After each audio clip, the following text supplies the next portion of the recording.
This is problem 3-23. It's on page 97. Determine the unstretched length of spring AB if a force P equal 80 pounds causes the angle theta to be 60 degrees for equilibrium. Chord AB is 2 feet long. Take the spring constant K to be 50 pounds per foot. Okay. So we've got essentially a string or cord or some such thing attached at point B from the ceiling to point A, where we're applying a load P equal to 80 pounds. And then there is a spring that goes up to point C, again suspended from the ceiling. And there's a 4-foot distance between points B and C. Now there's a 60-degree angle between horizontal and AB, which measures 2 feet. Now, they gave us this information sort of an odd way. They put an arc here and then indicated the distance of 2 feet to 2 feet. And I don't know why they did that, but it doesn't matter. It's 4 foot across, and that's all we really need. The spring constant was given as 50 pounds per foot of stretch.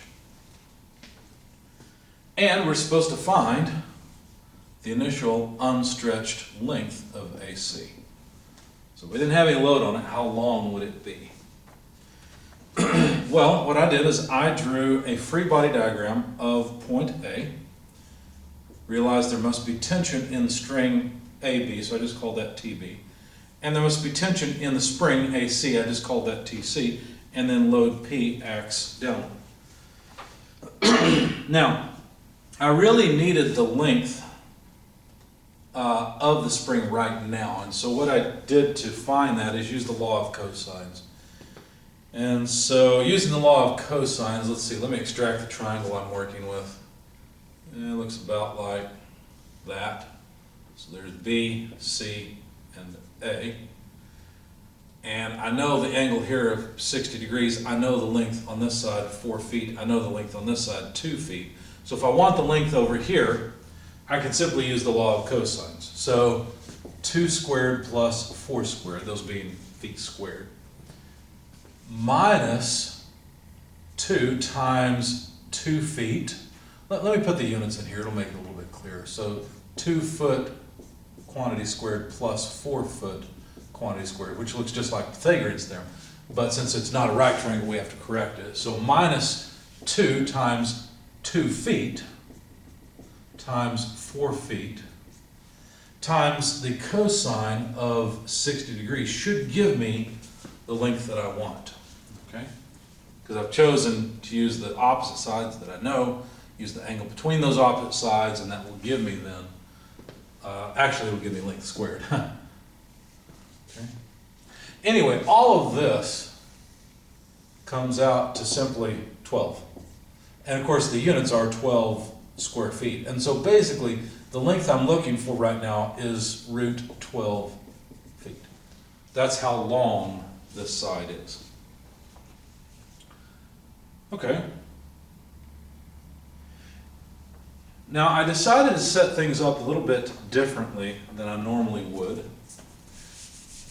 I'm using the fact that the sum of the forces has to be 0. And I'm writing these as vectors. In other words, the sum of forces in the horizontal and vertical directions has to be 0. So what does that really mean? Well, that means I have a force triangle that looks like this. There's P on this side, the length indicating 80 pounds. And then there is tension on this side where the angle is parallel to the angle for TC is parallel. You could put a double mark there.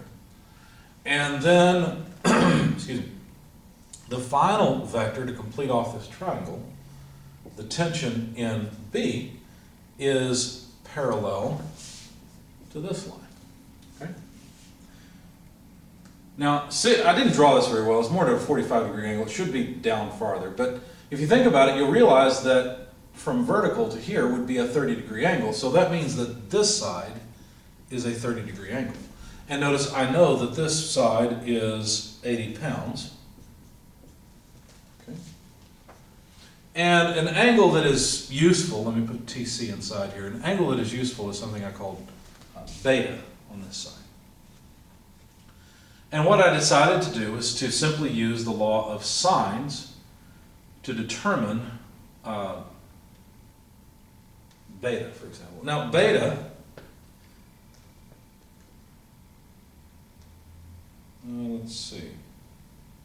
Yeah.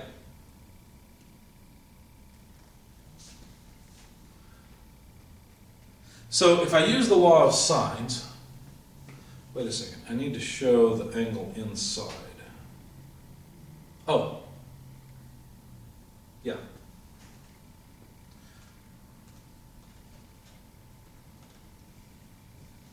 So I'll have what? 2 over sine beta. Where'd the 2 come from? Well, I'm dealing with a force triangle, but I've also got a geometry triangle, right?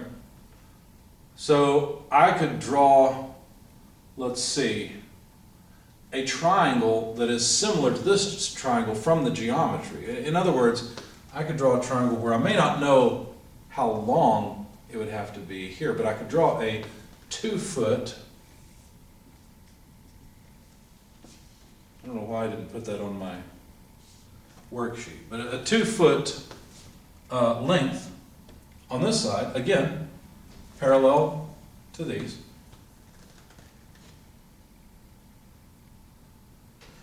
And, oh, I know what I'm trying to remember my thought process here.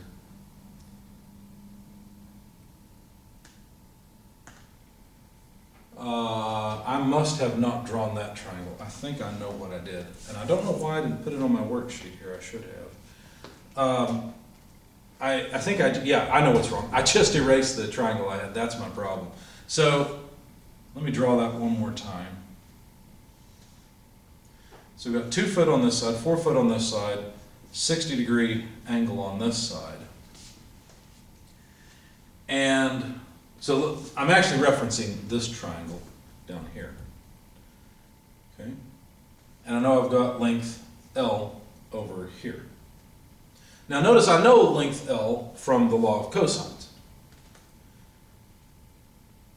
But the law of sines would apply here as well, where I should be able to calculate the angle beta right here. And notice that beta is the same thing. That's why I called it the same thing, right? Because look, from TC to horizontal is beta. That's what I've defined it as. Well, TC to horizontal, that's also beta. So I'm sorry, I forgot that I used the law of sines on this geometry triangle, not on the force triangle yet. Jumped ahead there a little bit, confused myself. So that's better. So 2 over sine beta is equal to L over sine 60 degrees. There we go. So if I rearrange and solve for sine of beta, then what will I get? Well, let's see, that would be 2 over L sine 60 degrees. Okay. So all I did was move this to the other side, invert and multiply, and then just switch the equation around. I do that a lot, and sometimes that confuses students. So if you need to pause the video to understand what I did, feel free, of course. So to get beta, all I need to do is take the inverse sine of 2 over L sine 60 degrees. And so that means I need the inverse sine of 2 over root 12 sine 60 degrees. When you do that, you find that beta is exactly 30 degrees. So if beta is 30 degrees right here, well then what's this angle? Well, it must be from here to here is 90, so 30 from 90 is a 60 degree angle. So the way this problem has been set up is, you know, obviously it's a made up problem because the angles turned out so nice. But basically we've got a 30, 60, 90, which is a right triangle, you see.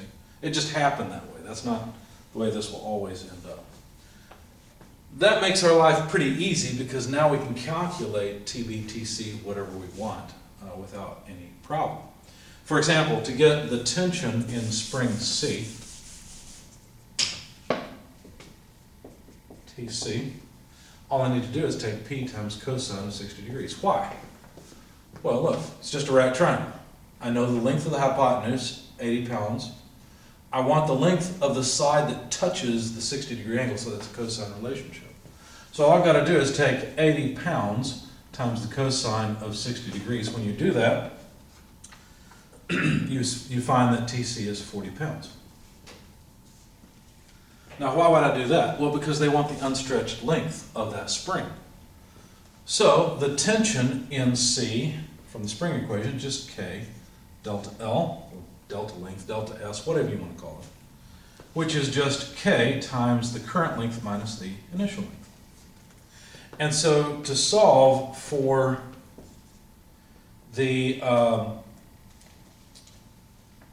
length, the initial length here, I'm going to go ahead and just divide by K equals L minus L naught, and then from there, write that L naught must be, let's see, we'll just pull it to the other side, so L minus TC over K. Okay. So, the unstretched length that I want for AC, which I'm just calling L naught for brevity, is equal to root 12 feet for L minus the tension in C, 40 pounds, divided by the spring constant, 50 pounds per foot. Now remember your rules of fractions or ratios. Since this is in the denominator, you've got to invert and multiply. So the units of the second term end up being just feet. Plug all these numbers into your calculator, and you get about 2.664 feet. So there's the unstretched length. So how far has this spring been stretched? Well, out to root 12 feet, whatever that is. So let's see, what's the closest thing? Square root of 16 is 4. Somewhere a little less than 4 feet. Square root of 9 is 3, so, you know, somewhere between 3 and 4 feet. If you care about the length right now, you can calculate the root of 12. But what they asked for was the unstretched length of the spring, and that's a little over 2.5 feet, 2.664.